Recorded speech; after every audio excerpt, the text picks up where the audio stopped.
Sup guys, it's Alex here, and welcome back to another edition of the Bracketology Update. This one is kicking off February here on February 1st. I did miss the weekly upload earlier in the week. I've just had a crazy busy week at work, out of town as well, so just couldn't make a Tuesday or Wednesday video work. But we are back here in advance of the Saturday games. I'm recording this Saturday morning. We had a crazy week of college basketball, especially for a Kentucky fan like myself, going on the road, 10-point underdogs and beating Tennessee. And then, of course, tonight we have the return of John Calipari to Rupp Arena. It is going to be a crazy atmosphere. If I was a Kentucky fan, I don't think I'd boo, but I don't think I would cheer, at least at this point. Maybe if he comes back in a couple of years and we get some time. Time heals all wounds. I don't think I'd cheer him tonight. I guess maybe so. He did give us a national championship, but that's enough talk about Kentucky and John Calipari. We've had a crazy week of college basketball to this point, and we're going to have a crazy day of college basketball today as well. We're going to have games like Florida and Tennessee, Auburn and Ole Miss, Kansas, Baylor. It's going to be a lot of great basketball today. It is getting to be crunch time now. The college football season's over. NFL's about over, so a lot of attention is going to be moving to college basketball over the next 6 weeks of the regular season and heading into the conference tournaments. But as you guys know, we take a look at the bubble for each of these bracketologies. We go and create an Excel bracket and then fill out who we think is going to win the national championship. But before we do that, we got to talk about the bubble here. Last four byes are Oklahoma, who started the season 13-0. They were one of the last remaining undefeated teams, but obviously finding themselves on the bubble here. They've kind of just been miring in the middle of the SEC or so. Then we have Pittsburgh, Ohio State, and Texas. Big names here sitting on the bubble. Last four in, we got New Mexico, San Diego State, North Carolina, UCF. North Carolina needs some quality wins. They have a big game tonight against Duke. We got the old Tobacco Road rivalry tonight. Cooper Fike, the first time he gets to see that. That is going to be a great matchup to watch tonight. I think Duke is like 13-point favorite, so maybe it won't be a great matchup to watch. But there's always some fun rivalry there. There's just not much of a rivalry this year, at least. Then UCF rounding out the last four in. First four outer, Xavier, who's been playing great basketball lately. Sean Miller's righted that ship. Only one spot out of the tournament as of right now. They've been looking great. They could win the Big East this year. Marquette's looked a little fallible. Connecticut has not been looking good this year. Obviously an 8 seed there. And then really it's pretty wide open. You got Creighton kind of like, they're safe in the tournament right now, but they're not super strong this year. Bit down year for the Big East overall. Villanova's not doing too hot either. Butler's not doing too hot. Maybe Xavier can make a run and get that auto bid. Then we have VCU, BYU, and Arizona State bringing up the next part of the first four out. Arizona State with a big game today against Arizona. And then the next four out are Indiana, who they did not get a big win last night. They almost did. They were up by, I think, 6 on the road against Purdue late in the second half, but then kind of faltered down the stretch. Would have been a big win for that program. But alas, though, they'll still be in the next four out here. Nebraska, who just can't seem to get a big win right now. SMU, and then Wake Forest, who lost out on an opportunity at a big win over Duke on, I think, Tuesday, something like that. So as you guys know, every time we do this bracketology, I go to the vertex42.com, download their Excel template, and then fill out these teams based off of who I think is going to win. I always get comments. It's like, how do you see, or how did you get this template and all that? They don't watch the middle of the video. They skip to the end and are like, how did you do it? I say it at the start of every bracketology, so if you want to do it, that's how you do it. Vertex42.com, download that Excel template, and fill it out. So a couple of things to note here before we get into our picks. We do have a change as the second overall seed over here. We have Alabama now on the 2 overall line, taking over Duke. Alabama, I think, has won 12 out of the last 13 games, which is what that blurb said that Joe Lunardi put together. They just have a resume right now that is second best in the nation. And then so that means we have Auburn and Alabama on the top 2 lines representing the state of Alabama. The Iron Bowl, they're going to play twice this year, potentially 3 times in the SEC Championship, potentially 4 times in the NCAA Tournament. It is going to be a great last few weeks of the college basketball regular season. So enough talk. It is time to go and pick our national champion based off of this bracketology. Up first, obviously, Auburn's going to beat the winner of Central Connecticut and Morehead. Go Morehead State as a Kentucky fan. Then Utah State and Baylor. Utah State, I think, only has 2 losses this season, maybe 3 losses, something like that.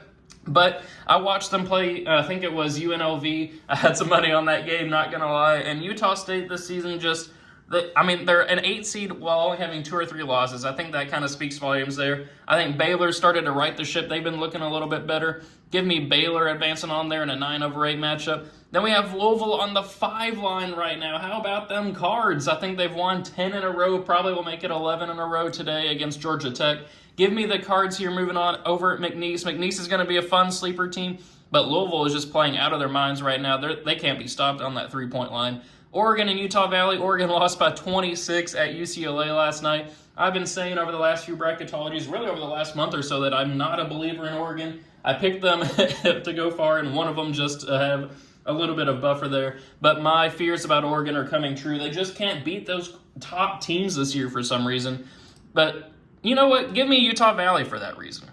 Then Maryland versus the winner of New Mexico and UCF. I think New Mexico would beat UCF, but then give me Maryland advancing on here past New Mexico. Then Kentucky will beat Northern Colorado. As I just mentioned, UCLA will just beat Oregon by 26. Georgia, they've been kind of faltering a little bit. They had a fantastic start to SEC play, but they've kind of fallen back down to earth a little bit. Give me UCLA and Mick Cronin moving on there over Georgia, and then Houston over Towson. So then for a spot in the Sweet 16, Auburn versus Baylor. Give me 1 seed Auburn advancing on there. Then we have 5 seed Louisville versus 13 Utah Valley. Give me the Cards advancing on, which is crazy to put Louisville in the Sweet 16 compared to what's been happening over the last 5 years or so. Louisville might just be back. Pat Kelsey, Coach of the Year. Favorite probably at this point.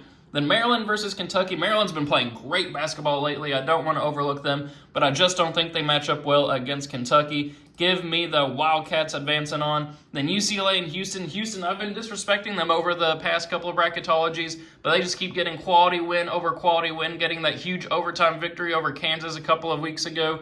They are looking great right now. Give me Houston advancing on past UCLA. Then for a spot in the Elite Eight, Auburn versus Louisville. I don't think Louisville fans would be upset with losing to Auburn. Give me the Tigers advancing on there. They're just the better team at this point. Where they will face Kentucky, who I have advancing on past Houston. Once Kentucky gets back to being healthy, which they should be in time for the tournament with Lamont Butler and Andrew Carr, I think that they'll beat Houston there and advance on to the Elite Eight, which sets up an SEC matchup here, Auburn versus Kentucky. As much as I want to pick my Kentucky Wildcats to move on, you got to go with Auburn advancing out of that region right now. They just can't be stopped right now. So we'll move on to the top right here. Alabama's obviously going to beat Southern to move on to the second round. Creighton versus St. Mary's, that would be a fun matchup there, but give me Creighton advancing on. Arizona versus Arkansas State. Arizona's been playing great basketball lately. They just beat Iowa State at home on that crazy Caleb Love buzzer beater, half-court buzzer beater to force overtime. Arkansas State, though, a team to watch out for. I think that they can go and beat Arkansas State can go and beat a mid team from a major conference. That's what I was going to say. Give me Arkansas State advancing on here. They beat Memphis. I think that this is a sleeper team that people are going to overlook in the NCAA tournament. Give me Arkansas State moving on.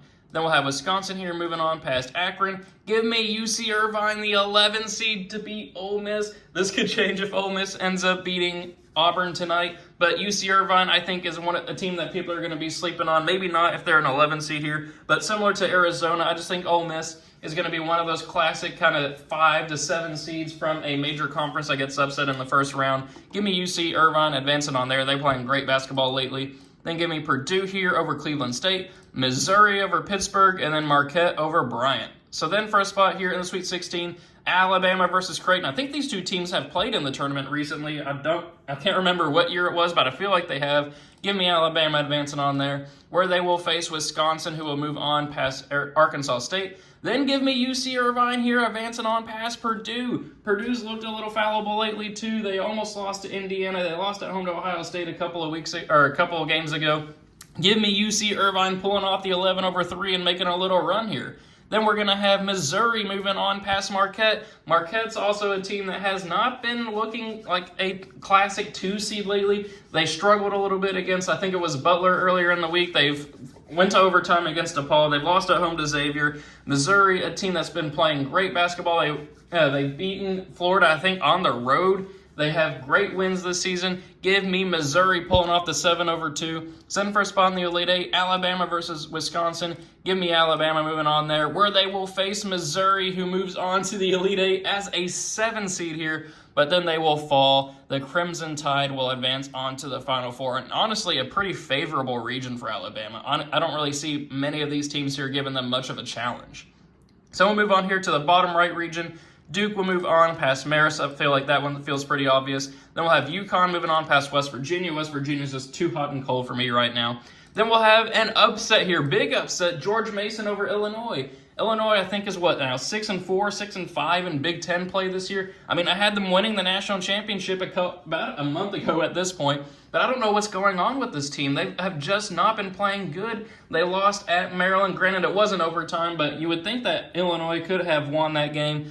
Illinois just hasn't been looking the same. George Mason's been looking great in conference play. It's the NCAA Tournament. We've had, 4 or 5 double-digit seeds win their games in this bracketology so far. Give me George Mason advancing on, where they will face Mississippi State, who will beat Yale. Michigan versus Oklahoma. These two teams played earlier in the season. I think Oklahoma won that game by 1 or 2 points, something like that. But I think the script is going to flip this time around. Give me Dusty May and Michigan advancing on there. Then Kansas will move on past, I put 13 seed. That's really supposed to be a 14 seed over Jacksonville State. Then this would be a fun college football matchup. Clemson versus Ohio State. Give me Clemson moving on there, where they will face Florida. Send for a spot here in the Sweet 16, Duke versus UConn. What would be a national championship contending game in the preseason. UConn trying to go for their three-peat. They're just not going to be able to compete against Duke. Give me the Blue Devils advancing on there, where they will face Mississippi State and Chris Jans. Michigan versus Kansas. Kansas just has not been that team this year, but give me them to move on past Michigan at least. And then Clemson versus Florida. Give me Florida advancing on. So then for a spot in the Elite Eight, Duke versus Mississippi State. Give me the Blue Devils advancing on, where they will face Florida. I think Kansas can win that matchup there, but they just haven't been winning those big matchups this year, and they've been especially bad comparatively to Kansas standards at home this year. Give me Florida advancing on there in a big year for Todd Golden's squad. So that sets up Duke versus Florida for a spot in the Final Four. I mean, I hate to put them in there, but we have 3 1 seeds in the Final Four so far. We've had a lot of fun in the first rounds, but I think the cream will rise to the top, at least in this bracketology. We got 3 1 seeds advancing on. Duke will beat Florida. So in our final region over here, down in the bottom left, Iowa State will move on past the winner of Omaha and American. Then I think that Vanderbilt will beat 8 seed Gonzaga, just a down year for Gonzaga. Memphis, I think, will hang on past Drake in a 5/12. Texas A&M over Samford as well. Then we'll have Texas, 11 seed, beating old rivals Texas Tech from the Big 12. I got 11/6 upset. Michigan State here over UNC Asheville. Then I'm going to go with San Diego State beating North Carolina and then beating St. John's. St. John's is a team that a lot of people are going to have moving on pretty far. They've been playing pretty good basketball lately. I do have to admit, I forgot to mention them in the Big East earlier when I was talking about the Big East. I'm sorry about that. They are probably the favorites there in the Big East at this point. But give me San Diego State pulling off an upset and having another double-digit seed win the first round. Then we'll have Tennessee moving on past Florida Gulf Coast, everybody's favorite underdogs. Then for a spot in the Sweet 16, Iowa State versus Vanderbilt. Give me Iowa State advancing on there. Texas A&M over Memphis as well. Michigan State to move on over Texas, and then Tennessee over San Diego State. Then for a spot in the Elite Eight, Iowa State over Texas A&M. I think Buzz Williams' squad's going to pull off the victory there and move on past Iowa State. 4-1 Iowa State, the only 1 seed to not make the Final Four in this bracketology. And then we'll have Michigan State and Tom Izzo's squad. They are looking great. They've turned the season around. I think they were like a 7 or 8 seed at some point early in the season, but obviously showing up as a 3-line here. Tennessee's been faltering a little bit late. I think they've lost 4 out of their last 6, something like that. Zakai Ziegler's getting hurt. I got Michigan State pulling off the 3/2, and then also beating Texas A&M to advance on here to the Final Four, not the national championship game. So now in our Final Four, a bit chalky, I do have to admit. We had a lot of fun in the first couple of rounds, a lot of double-digit upsets, a lot of fun seeds moving on. We have like 7 seed Missouri in the Elite Eight, obviously UC Irvine there in the Sweet 16. A lot of fun stuff to get us here, but the cream will rise to the top. For a spot in the national championship game, we are going to have Auburn moving on past Michigan State, but then we'll have Duke and Cooper Flag, I think, moving on past Alabama as well, not getting an Iron Bowl match for the national championship between Auburn and Alabama. That sets up Auburn versus Duke for the national championship, and I'm switching it up this time. I've picked Auburn to win the last few bracketologies. Give me Duke winning this one. I'll go with Cooper Flag. He has lived up to the hype this year.